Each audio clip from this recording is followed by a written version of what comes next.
Hello students, हम लोग chapter 7 directing देख रहे हैं और ये इसका सेकंड पार्ट है। फर्स्ट पार्ट में हमने काफ़ी कुछ क्लियर कर लिया है। अब हम डायरेक्ट सिर्फ 3 क्वेश्चन हमारे क्वेश्चन बैंक के हैं जो अभी सेकंड चैप्टर में देखें, इस सेकंड पार्ट में देखेंगे। चलिए स्टार्ट करते हैं। तो हम यहाँ पर पहुँच गए थे, कम्युनिकेशन, मीनिंग ऑफ कम्युनिकेशन हमने देख लिया था। अब हमारा एक मेन क्वेश्चन है 3 नंबर में, एलिमेंट्स ऑफ कम्युनिकेशन प्रोसेस। ठीक, तो कम्युनिकेशन प्रोसेस में क्या क्या है जरूरी है। देखिए, इसको मेरे को रीड करके नहीं बताऊंगा, ये बहुत इजी है। एक तो सेंडर होना चाहिए। सेंडर कौन होता है? वो पर्सन जो कि अपने थॉट्स, अपने आइडियाज, फीलिंग्स को क्या करता है, किसी और को कम्युनिकेट करना चाहता है, किसी और तक भेजना चाहता है। राइट, वो क्या कहलाता है? सेंडर पे कहलाता है। ठीक है।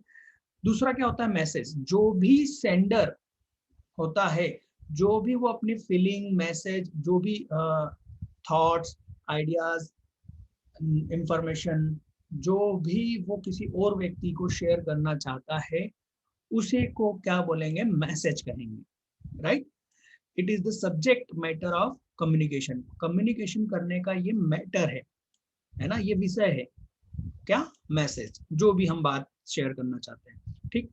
इनकोडिंग। इनकोडिंग का मतलब क्या होता है? देखिए, कई बार हम लोग क्या करते हैं, अपने मैसेज को कोड में कन्वर्ट कर देते हैं। देखिए, आप यदि ये जिस तरीके से आप अभी ऑनलाइन क्लासेस देख रहे हैं ना, ये पूरा ये कम्युनिकेशन प्रोसेस से गुजरता है। मैं सेंडर हो गया, मैं आपको जो सब्जेक्ट पढ़ा रहा हूँ वो मैसेज हो गया। राइट, और जब ये इंटरनेट पर ये अपलोड होता है ना बेटा, ये पूरी चीज क्या होती है? इस इनक्रिप्टेड हो जाती है। इनक्रिप्टेड मतलब ये कोड में कन्वर्ट हो जाती है। कोड में कन्वर्ट होती है, डिजिटल कोड में कन्वर्ट होती है। फिर इसको क्या जरूरत होता है? एक चैनल की जरूरत होती है, एक मीडिया की जरूरत होती है। उस चैनल के थ्रू वो रिसीवर तक पहुंचता है। कहाँ पहुंचता है? रिसीवर तक। और रिसीवर फिर ऑटोमेटिकली उसको क्या करता है? डिकोड होता है। वो क्या होता है? डिकोड होता है। कोड में कन्वर्ट करना, इनकोडिंग। डिकोड का मतलब उस कोड को समझना, डिकोडिंग। जब भी हम फोन पे बात करते हैं ना, ये बिल्कुल इसी तरीके से होता है। जब हम फोन पे बात करते हैं, जब हम किसी को मेल करते हैं, देखिए जब हम मेल करते हैं ना, तो आपने कभी सुना होगा हैकर्स होते हैं जो क्या करते हैं, इंटरनेट पे कई चीजों को हैक कर लेते हैं। वो क्या करते हैं, ऐसी कोई सी चीज जो कि इनकोड नहीं हुई है, ऐसा मैसेज जो कि इनकोड नहीं हुआ है, उसको क्या कर लेते हैं? बीच में कैप्चर कर लेते हैं।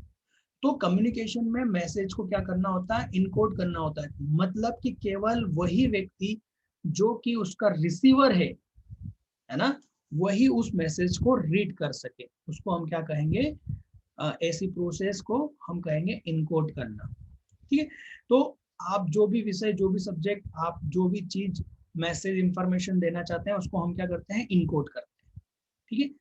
जैसे कि कई बार आप अपनी क्लास में अपने फ्रेंड्स के बीच में टीचर की मौजूदगी में भी कोडिंग में बातें कर लेते हैं, इशारों में बात कर लेते हैं, या आपके वर्ड, आपने जो कहा उसका मीनिंग कुछ और होता है।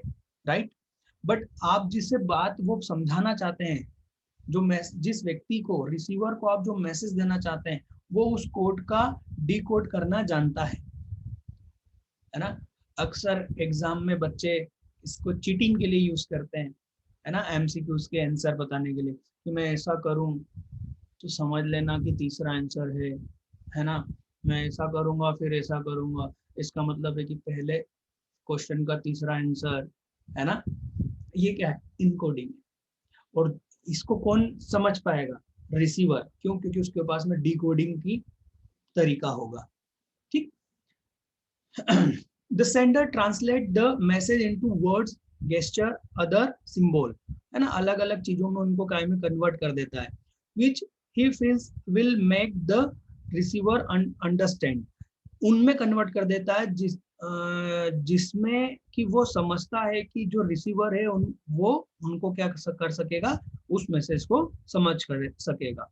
This is known as encoding of message. फिर मीडिया की जरूरत होती है, कम्युनिकेशन चैनल की जरूरत होती है। ठीक, उस कम्युनिकेशन चैनल के जरिए फिर ये मैसेज रिसीवर तक पहुंचता है, पर रिसीवर के पास पहुंचने तक वो क्या होता है? डिकोडिंग हो जाता है। या उसको रिसीवर खुद डिकोड करता है या ऑटोमेटिक डिकोड हो जाता है।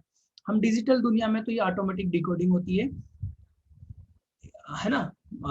जैसे कि मैं आपको पढ़ा रहा हूँ तो ये डिजिटल रूप में क्या हो रहा है, इनकोड हो रहा है, बट जब ये आपके पास में पहुंच जाता है मीडिया के जरिए, है ना, इंटरनेट के थ्रू, आप को यूट्यूब पे जब ये प्ले हो रहा है तो ये ऑटोमेटिक क्या हो गया, डिकोड हो चुका है, ठीक, और आपको मैसेज रिसीव हो रहा है ना।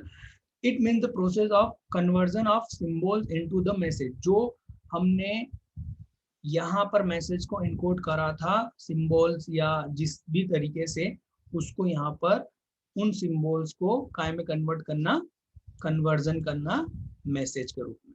आप जानते हैं, आप शायद जानते हो या नहीं जानते हो, हमारा जो कंप्यूटर है, हमारे जो जितने भी डिजिटल चीजें हैं जो जिसमें कंप्यूटराइज प्रोग्राम यूज किया जाता है, वो 0 और 1 के रूप में ही कोड होता है। ये जितना भी मेरी वॉइस देख रहे हैं या ये पूरा आप अपने स्क्रीन पर जो कुछ भी देख रहे हैं, ये सब कुछ एक्चुअल में 0 और 1 के रूप में इनकोड हुआ है। उस इनकोड को केवल आपका कंप्यूटर ही रीड कर पा रहा है, मतलब कंप्यूटर रीड कर पाता है ना। 0 और 1 के फॉर्म में ये जितना भी कुछ आप सामने देख रहे हैं 0 और 1 के रूप में कन्वर्ट हुआ है, और आपका कंप्यूटर उसको 0 और 1 के रूप से, जिस रूप में आप देख रहे हैं, जिस रूप में मेरी आवाज सुन रहे हैं, उसमें कन्वर्ट कर रहा है। ठीक है। फीडबैक, फीडबैक मैंने आपको बताया, फीडबैक बहुत जरूरी है। फीडबैक मैं आपको समझा चुका हूँ फर्स्ट पार्ट में, इसके चैप्टर 7 के फर्स्ट पार्ट में आखिरी में मैंने समझा दिया फीडबैक क्या होता है। जब टीचर, आप जैसे देखेंगे टीचर पढ़ाते हैं तो वो पढ़ाते पढ़ाते क्वेश्चन करते हैं, हाँ समझ में आया, तो बच्चे बोलते हैं हाँ हाँ आया, यस सर आया, तो ये क्या है, फीडबैक मिला। जब तक फीडबैक नहीं होगा कम्युनिकेशन पूरा नहीं माना जाएगा।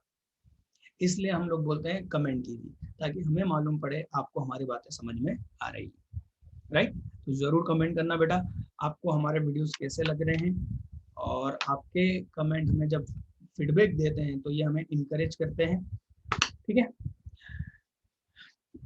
लास्ट पार्ट है नॉइज। नॉइज बहुत तरीके से हो सकती है, किसी भी कारण से नॉइज हो सकती है, नॉइज को आप समझते हैं, ठीक है, इसको एक्सप्लेन करने की जरूरत नहीं है पढ़ाते वक्त। जैसे अभी जब मैं वीडियो रिकॉर्ड करता हूँ, रियल में इस कम्युनिकेशन की प्रोसेस में ये नॉइज बहुत प्रॉब्लम देता है। कभी कभार तो सब्जी वाले भैया आके जोर जोर से चिल्लाने लगते हैं, सब्जी ले लो, तो मुझे उस समय वीडियो को रोकना पड़ता है ना।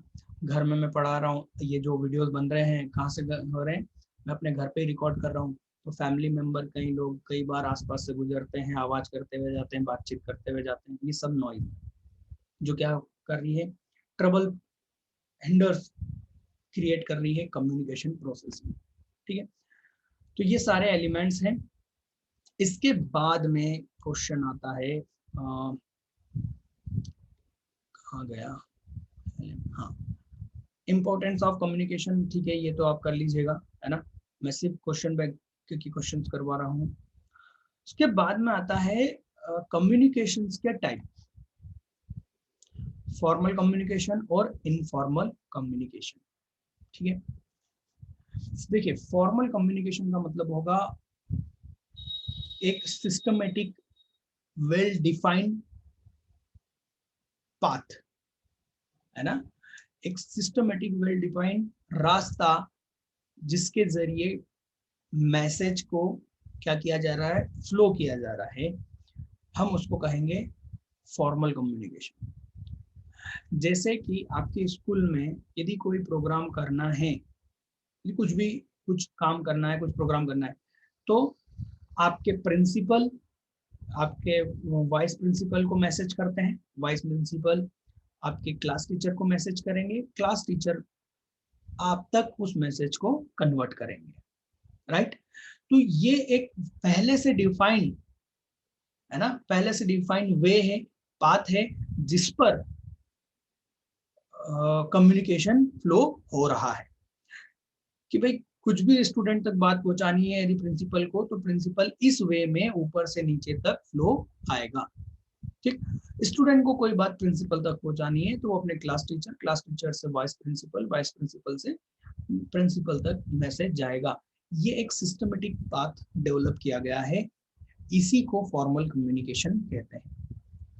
जनरली किसी भी ऑर्गेनाइजेशन में सबऑर्डिनेट और कोऑर्डिनेट, सबऑर्डिनेट और सुपरवाइजर, सुपीरियर के बीच में जो कम्युनिकेशन होता है ना, एक पहले से डिफाइंड किसी मैटर के लिए, है ना, और जिस तरीके से होता है उसको हम क्या कहेंगे, फॉर्मल कम्युनिकेशन।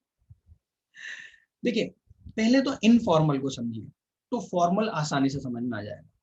इनफॉर्मल का मतलब होता है कि देखिए आप अपनी क्लास में आए, आप अपने पास में किसी व्यक्ति से बस यूं ही बात कर रहे हैं, आपको टीचर ने नहीं कहा कि आप उससे बात करें, आप बस यूं ही बात कर रहे हैं, आपके पास में बैठा हुआ था, आपने उनसे बात करना चालू करी, आपकी फ्रेंडशिप बन गई, आप उनसे यूं ही बात कर रहे हैं, कोई सब्जेक्ट नहीं है, बस किसी भी बात पर, किसी भी सब्जेक्ट पर आप बात करने लगते हैं।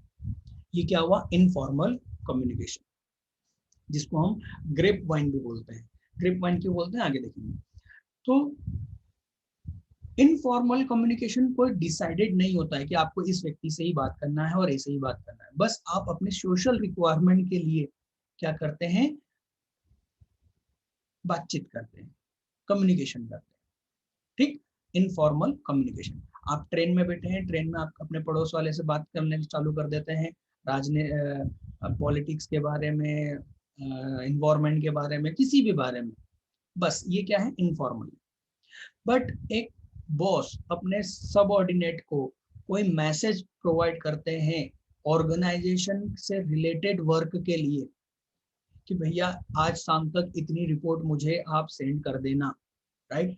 तो वो एक मेल करेंगे अपने सबऑर्डिनेट को, और उस मेल में मेंशन करेंगे कि उन्हें किन किन चीजों की रिक्वायरमेंट है, किस किस चीज की रिपोर्टिंग करनी है, ठीक। ये जो कम्युनिकेशन हुआ ये फॉर्मल हुआ, क्योंकि ये डिफाइन था कि एक सुपीरियर अपने सबऑर्डिनेट को कमांड कर सकता है, उसको ऑर्डर कर सकता है, राइट, और किसको करेगा ये भी क्लियर है, और किस तरीके से, मेल के थ्रू, ठीक। अब वो सबऑर्डिनेट उसका रिस्पॉन्ड जब करता है रिपोर्टिंग के जरिए, या फीडबैक जब देता है कि यस सर मैं अभी शाम तक ही आपको मैसेज दे दूंगा, तो वो मैसेज के थ्रू या मेल के थ्रू अपने बॉस को मैसेज सेंड करता है, कम्युनिकेशन करता है, तो वो भी क्या हुआ, फॉर्मल हुआ।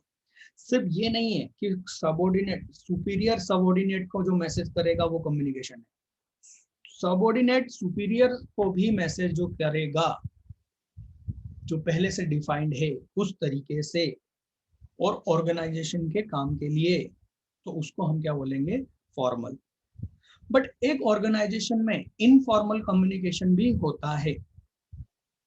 4 ऑफिस के लोग मिलकर बस यूं ही बात कर रहे हैं, उन्हें आपस में बात करने के लिए किसी ने नहीं कहा, क्योंकि वो साथ में काम करते हैं, इसलिए आपस में बात कर रहे हैं। जैसे कि किसी ने कहा शर्मा जी ने कि वर्मा जी आज शाम को क्या कर रहे हो, चलें, तो ये क्या हुआ, उनका इनफॉर्मल कम्युनिकेशन हुआ। उनको किसी ने नहीं कहा कि भैया शर्मा जी तुम वर्मा जी से बात करो। इवन इनफॉर्मल कम्युनिकेशन किसी भी लेवल पर हो सकता है कि टॉप लेवल का मैनेजर सीधे नीचे फोन लगा के लोअर लेवल के मैनेजर से बात करे और कहे, अरे अग्रवाल जी क्या कर रहे हो, चलिए आज शाम को मिलते हैं, है ना।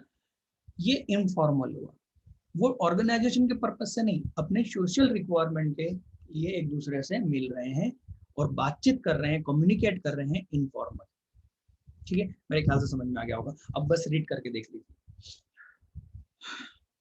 Formal communication, it is refers to the communication taking place through official channel। official channel मतलब जो कि डिफाइंड किया गया है, जैसे कि मेल करना, है ना, लेटर लिखना, ठीक है। in an organization such type of communication take place between manager and worker or managers working at same cadre, मतलब उसी सेम लेवल के लोगों के साथ में वहां पर कम्युनिकेट हो रहा है, और employees working at same cadre, एक ही लेवल के एम्प्लॉइज आपस में काम से रिलेटेड, मतलब कि ऑर्गेनाइजेशन का जो वर्क डिफाइन किया गया है, जो उनकी ड्यूटीज डिफाइन की गई है, उससे रिलेटेड जब वो कम्युनिकेशन कर रहे हैं तो फॉर्मल है, और वो डिसाइड किया हुआ है कि आप इससे ही ये बात कर सकते हैं। मतलब आपको यदि कोई ये काम की जरूरत है, आप वर्मा जी को बोलिए, वर्मा जी देंगे, तो वो व्यक्ति वर्मा जी को कहेगा, है ना। थ्रू सच कम्युनिकेशन में भी ओरल और रिटर्न, ओरल भी हो सकती है, रिटर्न भी हो सकती है, but it is recorded and filed in the office. तो वो क्या होती है, रिकॉर्ड होती है और उसको फाइल किया जाता है। तो सीधी सी बात है, एक्चुअल में इनफॉर्मल कम्युनिकेशन रिटर्न ही सबसे बेस्ट होता है, ठीक है। फॉर्मल कम्युनिकेशन के टाइप्स देखिए, है ना, वर्टिकल कम्युनिकेशन और upward communication. Communication take place between two level in the organization is called vertical organization. जैसे ऊपर से नीचे, टॉप लेवल, मिडिल लेवल को कोई मैसेज कन्वे कर रहा है तो वर्टिकल हो जाएगा, ठीक है। सॉरी, हाँ, सॉरी, वर्टिकल एंड हॉरिजेंटल दो होंगे, वर्टिकल और यहाँ पर आपको मिल जाएगा horizontal, right. Communication that take place between individual working at same level. तो सेम लेवल पर देखिए, आप इसको इस तरीके से देखिए कि जो बैंक है, बैंक आप इमेजिन कीजिए, बैंक की जितनी भी ब्रांच है, सारी ब्रांच के जो मैनेजर हैं वो सभी लोअर लेवल मैनेजर है, राइट।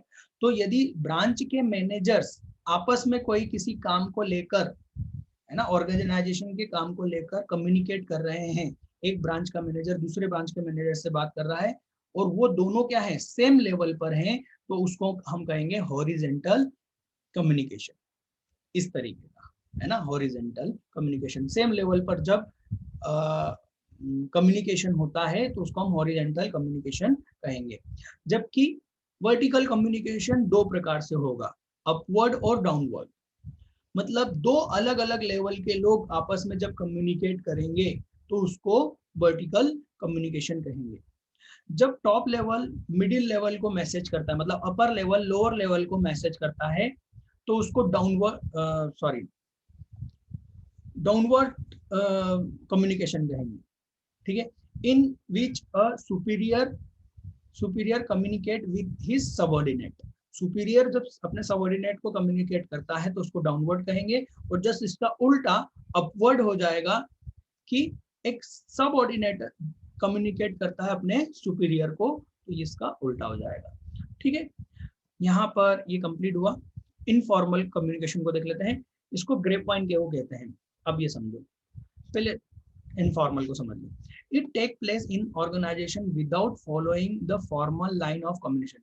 मतलब ये जब होता है ऑर्गेनाइजेशन में तो ये कोई पहले से डिफाइन नहीं होता है कि आपको इस व्यक्ति से ही बात करना है, बस आप तो यूं ही बात कर रहे हैं उससे, वो भी आपसे बात कर रहे हैं, आपको किसी ने नहीं कहा था कि आप उससे बात करें, ना आप उस व्यक्ति से आपको कोई काम है, आप बस अपनी बातें कर रहे हैं, है ना।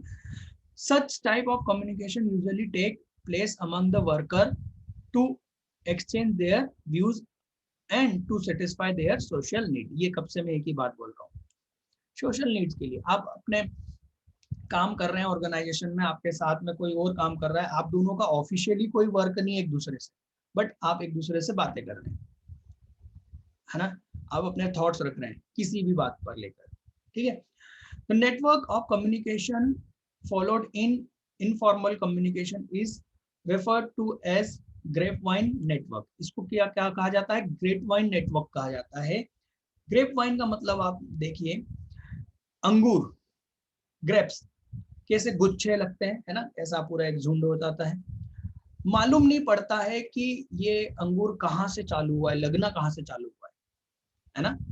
तो जब बोलते हैं ना अफवाह, अफवाह फैलती है, तो वो अफवाहें कैसे फैलती है, ये इनफॉर्मल कम्युनिकेशन होता है। अफवाह का सोर्स नहीं मालूम पड़ता है कि ये कहाँ से बात आई आखिर, क्यों, क्योंकि उसके लिए कोई एक निश्चित फिक्स्ड पाथ नहीं होता है, जैसे इनफॉर्मल में होता है। भाई सबऑर्डिनेट के पास कोई मैसेज आया, मैनेजर ने मैसेज करा, मेल करा, तो सबऑर्डिनेट बोल सकता है सर देखिए आपने उस दिन मेरे को ये मेल करा था, मालूम पड़ जाएगा कि भैया कहाँ से कहाँ बात गई, क्यों, क्योंकि उसका एक निश्चित फ्लो होगा, एक फिक्स्ड फ्लो होगा, तो हमें मालूम पड़ जाएगा कि ये कहाँ से आया और कहाँ गया मैसेज, राइट। इनफॉर्मल में कोई चैनल नहीं होता है ना, किसी ने आपसे कहा कि अरे वो शर्मा जी का लड़का है ना, घर से भाग गया है, आपने आगे जाके बोल दिया अरे तुमको मालूम है, अभी अभी मालूम पड़ा, शर्मा जी का छोरा तो गया, घर से भाग गया। अगला व्यक्ति उसको और कॉन्फिडेंस से बोलेगा, मालूम ही नहीं पड़ेगा कि ये बात कहां से फैली, राइट। इसलिए इसको बोलते हैं grapevine network, because it spreads throughout the organization with its branches going out in all direction. मतलब बिल्कुल बेपरवाह तरीके से फैलता है, इसका कोई डायरेक्शन नहीं मालूम पड़ता, in respective of level of authority. कोई फर्क नहीं पड़ता कि ये कुछ किस लेवल या किस अथॉरिटी पर फैला हुआ है, ठीक। वर्कर चिट चैटिंग इन कैंटीन, जो वर्कर बातचीत करते हैं अपने बारे में, किसी के भी बारे में रूमर्स फैलाते हैं, right. Informal communication spread rapidly but gets destroyed sometime. मालूम है, इनफॉर्मल कम्युनिकेशन का फैलाव या उसमें जो ताकत होती है, स्पीड बहुत तेजी से होती है। मैं आपको एक समय का किस्सा बता रहा हूँ, आपकी फैमिली में किसी से पूछिएगा, आप उस समय शायद आपका उस समय जन्म नहीं हुआ था, तब की बात है, जब मैं 6th 7th में था, नहीं मैं जब शायद 3rd या 4th में था, ऑब्वियसली आप तो थे ही नहीं। करीबन ये 20 साल नहीं, मेरे ख्याल से ये 25 साल पुरानी बात होगी, है ना, 20 या 25 साल पुरानी बात है। अपने घर में पूछिएगा एक चीज, हर व्यक्ति को ये बात मालूम। अचानक एक बात आई थी कि देखिए, जब 20-25 साल पहले मोबाइल नहीं होते थे, टेलीफोन होते थे और बहुत कम टेलीफोन होते थे, है ना। हमारे यहाँ भी टेलीफोन नहीं था। हमारी कॉलोनी में एक जगह एक ऑफिसर सर थे, उनके यहाँ एसडीओ थे, उनके यहाँ टेलीफोन होता था पूरी कॉलोनी में, जबकि मेरे पापा जी भी एक ऑफिसर हैं, पर टेलीफोन नहीं था, राइट। तो अचानक एक बात आई कि भगवान है ना, हमारे जो मंदिरों में जो भगवान है, वो दूध पी रहे हैं। दूध पी रहे, बोले हाँ। उनको बोले चम्मच में दूध रखो और उनके पास में एकदम लगा के रखो, तो चम्मच से दूध खत्म हो जाता है, तो दूध पी लेते हैं बच्चे, वो मतलब भगवान दूध पी लेते हैं। क्या बात है, पूरे मतलब 4 से 5 घंटे में आप देखोगे पूरे देश में सभी लोग सभी मंदिर में एक ही काम करते हुए मिल रहे थे, क्या, सब लोग भगवान को दूध पिला रहे थे। पूछिएगा अपने घर में, ऐसा हुआ था। आप सोचिए 4 से 5 घंटे में पूरे देश में ये बात फैल जाना। अभी सबको बोलो कि भैया मास्क पहन लो, मास्क पहनने वाली बात एक्सेप्ट नहीं कर रहे हैं, पर भगवान को दूध पिलाने वाली बात उस समय, जबकि कम्युनिकेशन के चैनल्स बहुत कम थे, 4 से 5 घंटे में सभी देश में लोग क्या कर रहे हैं, भगवान को चम्मच से दूध पिला रहे हैं। ये था इनफॉर्मल कम्युनिकेशन का पावर। बहुत तेजी से स्प्रेड होता है, बहुत तेजी से फैलता है ये, और कई बार ये क्या करता है, बहुत सी चीजों को डिस्ट्रॉय कर देता है। रूमर्स फैलती है, कई जगह अपन देखते थे पहले दंगे हो जाते हैं, ये दंगे इनफॉर्मल कम्युनिकेशन के जरिए होते हैं, है ना। कहीं पर भी अफवाह फैला दी जाती है, अरे भाई हमारे भाई को किसी ने फलाने वाले ने मारा, अब वो हुआ है कि नहीं हुआ है कोई मतलब नहीं, एकदम से रूमर फैला और पूरा का पूरा मार्केट बंद हो जाता है और कर्फ्यू लग जाता है, ठीक। और सबसे बड़ी बात है, इनके सोर्स का मालूम नहीं पड़ता कि कहाँ से चालू हुआ, ठीक है। तो ये है इनफॉर्मल कम्युनिकेशन। अब आप फॉर्मल और इनफॉर्मल देखिए, यहाँ पर लीडर और मैनेजर में डिफरेंस दिया हुआ है बेटा, है ना, डायरेक्टिंग एंड सुपरवाइजिंग में डिफरेंस दिया हुआ है, आप जरूर पढ़िएगा। फिर आता है फॉर्मल कम्युनिकेशन और इनफॉर्मल में डिफरेंस, ठीक है। चलिए इसको देख लेते हैं फटाफट, फॉर्मल और इनफॉर्मल में डिफरेंस, ठीक। Mutual relationship among the member based on formal superior and subordinate relationship. भाई जो फॉर्मल कम्युनिकेशन होगा वो किस पर बेस्ड होगा, जो कि पहले से डिसाइड किया गया है, ऑफिशियल तरीके से जो रिलेशन डिसाइड है सुपीरियर और सबॉर्डिनेट के बीच में, उसके कारण जो कम्युनिकेशन डेवलप होता है, जो कम्युनिकेशन बनता है, वो है फॉर्मल कम्युनिकेशन। इनफॉर्मल में कोई बेस नहीं होता है, बस ये इंटरपर्सनल कांटेक्ट पर होता है, अपने जो भी रिलेशन होते हैं, जिस व्यक्ति से हम बात करना चाहते हैं, हमारे फ्रेंड्स रिलेटिव्स, उनसे बात करते हैं। नेचर सिस्टमेटिक एंड ऑर्डरली, मतलब ये एक सिस्टमेटिक तरीका है, इसमें ऑर्डर मतलब ऊपर से नीचे की तरफ, नीचे से ऊपर की तरफ एक क्रम है। ऑर्डर का मतलब यहाँ पर एक क्रम है ना, जो एक फिक्स रास्ते को बता रहा है ना, कि ऐसे ऐसे कम्युनिकेशन होगा। ये क्या है, बिल्कुल इसका अपोजिट, कोई सिस्टम नहीं, कोई क्रम नहीं, बस किधर भी बात हो सकती है ना। इस स्पीड ऑफ कम्युनिकेशन, इसकी स्पीड कम होती है, स्लो होती है।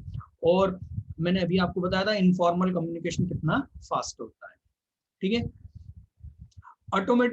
ऑथेंटिसिटी मतलब कि कोई मैसेज सबऑर्डिनेट के पास आया है, उसके सुपीरियर के पास से, तो उसकी एक ऑथेंटिकेशन होता है कि हाँ ये मेरे बॉस ने ही करा है, मेल के थ्रू। कैसे भाई, बॉस के मेल आईडी से आया है ना, तो उसकी ऑथेंटिकेशन होता है कि हाँ ये सही है, ठीक है ना, क्योंकि ये वेल डिफाइंड चैनल के थ्रू आया है। जबकि इसमें ऑथेंटिकेशन नहीं होती, मतलब उस मैसेज की कोई गारंटी नहीं होती कि ये मैसेज सही है। क्यों? क्योंकि बस ये तो ऐसे ही आ गया है, अनप्लान, ठीक है ना। कॉन्टेक्ट और सब्जेक्ट मैटर, तो वर्क रिलेटेड मैटर, इसमें जो कम्युनिकेशन में जो मैसेज होता है वो इससे रिलेटेड होता है, काम से संबंधित बातें होती हैं, ठीक है, इंस्ट्रक्शंस होते हैं, ऑर्डर होते हैं। जबकि ये क्या होते हैं, पर्सनल मैटर के होते हैं, डिस्कशन होता है, ठीक। ऑब्जेक्टिव्स क्या है, टू अचीव ऑर्गेनाइजेशनल ऑब्जेक्टिव्स, ठीक। और इसमें क्या है, personal needs and social needs को रिक्वायरमेंट और पर्सनल इंटरेस्ट को पूरा करना, ठीक। तो ये हो गया यहाँ पर, ये हमारा हो चुका था। अब हमारा इसमें कौन सा क्वेश्चन बच रहा है देख लेते हैं। मोटिवेशन हो गया, सुपरविजन हो गया, directing, leadership, financial motivation, non financial, formal communication किसको बोलते हैं, इनफॉर्मल क्या होता है, ये भी हो चुका है। फॉर्मल कम्युनिकेशन और इनफॉर्मल में डिफरेंस हो गया है, गुड लीडर की क्वालिटीज हो चुकी है, ये भी हो चुका है। एलिमेंट्स ऑफ डायरेक्शन भी हो चुका है, सभी जो एलिमेंट्स हैं उनके बारे में थोड़ा थोड़ा लिखना है, ठीक। एलिमेंट्स ऑफ कम्युनिकेशन प्रोसेस, ये भी हम फर्स्ट पार्ट में कंप्लीट कर चुके हैं, ठीक। इम्पोर्टेंट फंक्शन ऑफ सुपरविजन, ओहो ये भी एक क्वेश्चन है जो अभी नहीं हुआ है। इम्पोर्टेंट फंक्शन, इम्पोर्टेंस या फंक्शन ऑफ सुपरविजन, ठीक है। देखो इजी है, आप इसको कर सकते हो यार, मेरे को उसको जरूरत नहीं है, मेरे को ऐसा लग रहा है इसको क्रिएट करने की, ये आसानी से किया जा सकता है।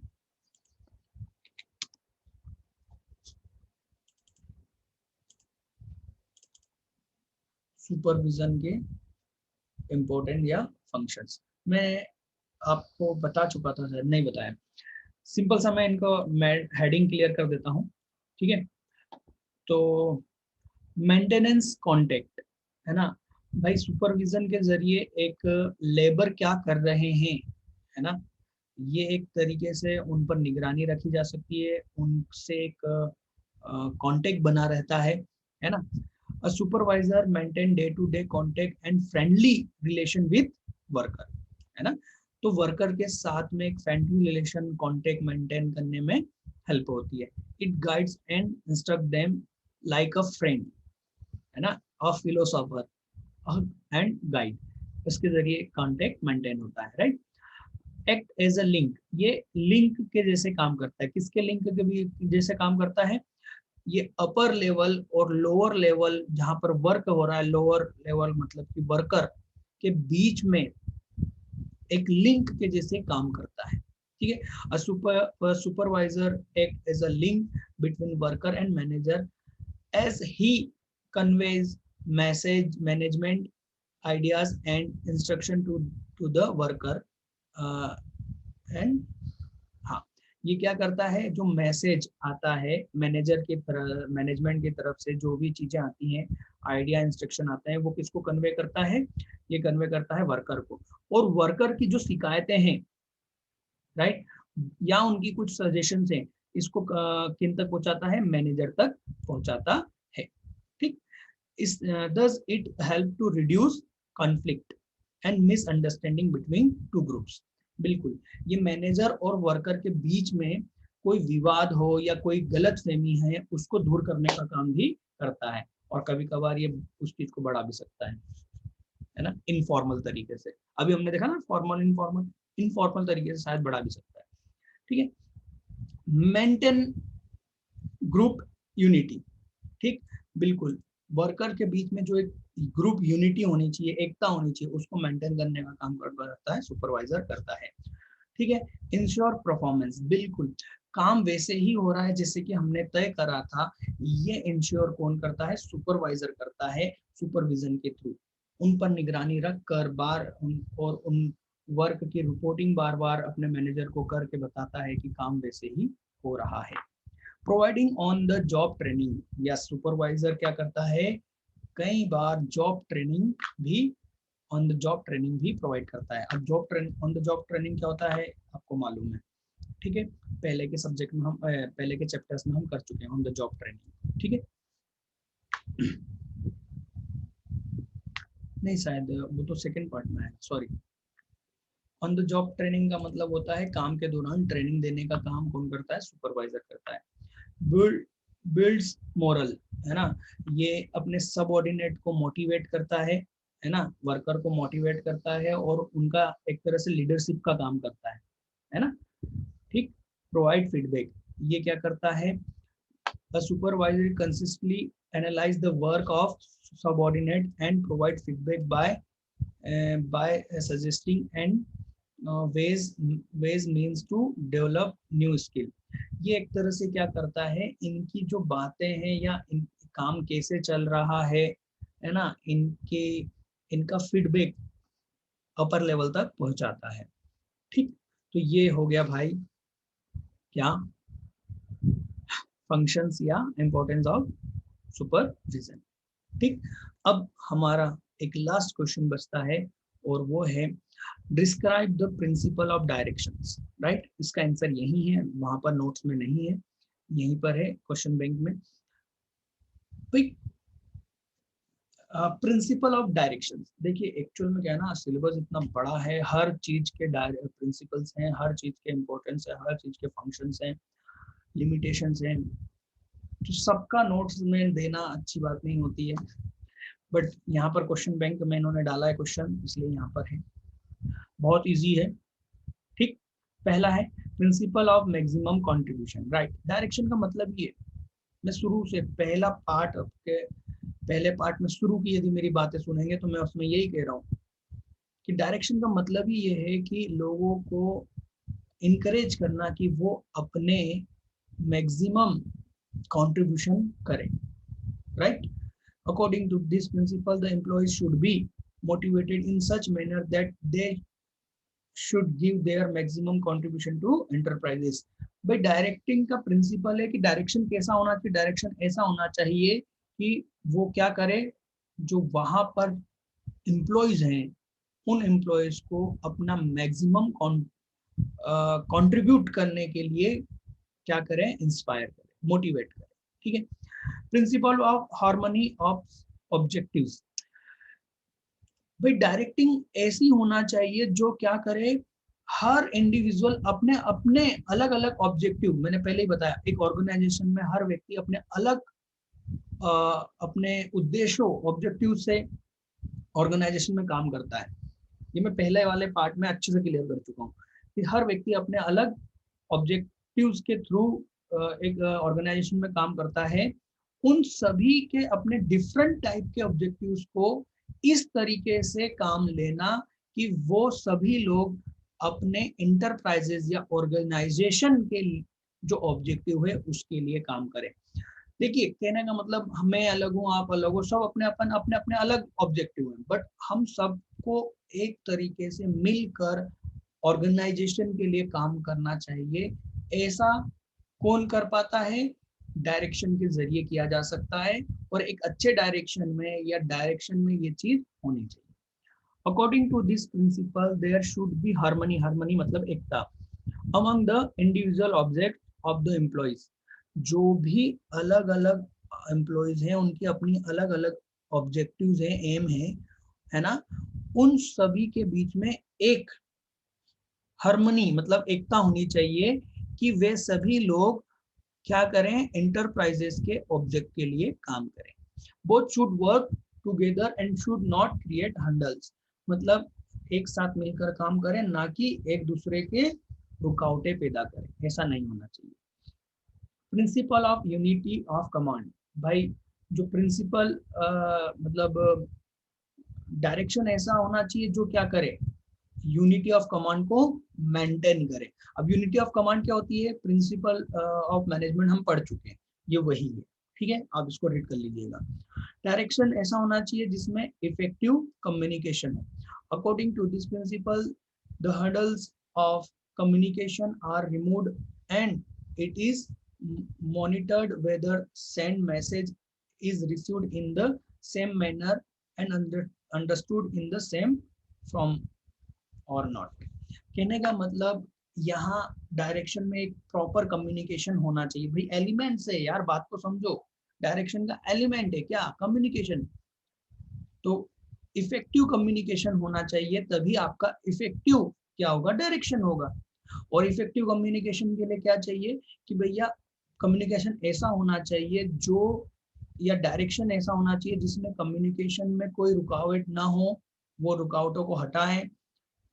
मॉनिटर करना चाहिए उसने, डायरेक्शन के जरिए ये देखा जाना चाहिए कि जो मैसेज सेंड हुआ है वो रिसीवर को मिल चुका है और उसी मैनर में मिला है और वही अंडरस्टैंडिंग दे रहा है जिस हिसाब से ये भेजा गया था। ठीक। प्रिंसिपल ऑफ इनफॉर्मल ऑर्गेनाइजेशन, देखिए इनफॉर्मल कम्युनिकेशन और इनफॉर्मल ऑर्गेनाइजेशन का मतलब, देखिए कम्युनिकेशन और ऑर्गेनाइजेशन, इनफॉर्मल ऑर्गेनाइजेशन का मतलब क्या हुआ, जैसे कि सबऑर्डिनेट्स और सुपीरियर का एक रिलेशन है, ये फॉर्मल ऑर्गेनाइजेशन है, ये हम बात कर चुके हैं ऑर्गेनाइजेशन वाले चैप्टर में, राइट। तो यहाँ पर इनफॉर्मल ऑर्गेनाइजेशन का प्रिंसिपल ये है, informal organization is used to remove the demerits of formal organization and to create an environment of free communication. आपने देखा होगा चैप्टर, ऑर्गेनाइजेशन चैप्टर, जहां पर हमने फॉर्मल ऑर्गेनाइजेशन और इनफॉर्मल ऑर्गेनाइजेशन को पढ़ा था। हमने देखा था कि फॉर्मल ऑर्गेनाइजेशन में कुछ कमियां हैं और वो कमी, डायरेक्शन ऐसा होना चाहिए कि जो आपके ऑर्गेनाइजेशन में इनफॉर्मल ऑर्गेनाइजेशन है वो फॉर्मल ऑर्गेनाइजेशन की जो कमियां हैं उनको दूर कर सके और एक फ्रेंडली इन्वायरमेंट बना सके कम्युनिकेशन के हिसाब से।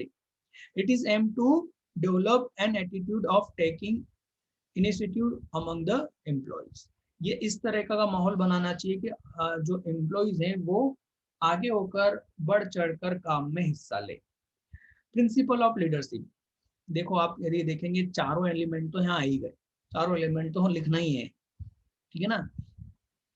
लीडरशिप का प्रिंसिपल है मतलब कि डायरेक्शन ऐसा होना चाहिए जो अपने सबऑर्डिनेट को सुपीरियर क्या करे, लीड करे, राइट, है ना। और लीड करे का मतलब होता है कि वहां पर लीडरशिप होनी चाहिए, और लीडरशिप का मतलब है जो आप जानते हैं कि मोटिवेट करना चाहिए और वॉलेंट्री कंट्रीब्यूट करने के लिए एग्री करना चाहिए, ठीक है। तो यहाँ पर ये आपके कंप्लीट हो गए। सर 3 नंबर में इतना लिखेंगे, भाई पढ़ के तो जाओ, ऑटोमेटिकली आप 3 नंबर के हिसाब से छोटा कर ही दोगे वहां पर, है ना, इतना तो पढ़ो, ठीक है। यहाँ पर हमारा 7 चैप्टर कंप्लीट होता है। अब हम लोग मिलेंगे चैप्टर नंबर 8। इस सब्जेक्ट में, बिजनेस स्टडी में हमारे टोटल अभी 5 चैप्टर हैं रिमेनिंग। टोटल 12 चैप्टर है, जिसमें से हम 8 पर आ चुके हैं। 8, 9, 10, 11, 12, टोटल 5 चैप्टर अभी बचे हुए हैं।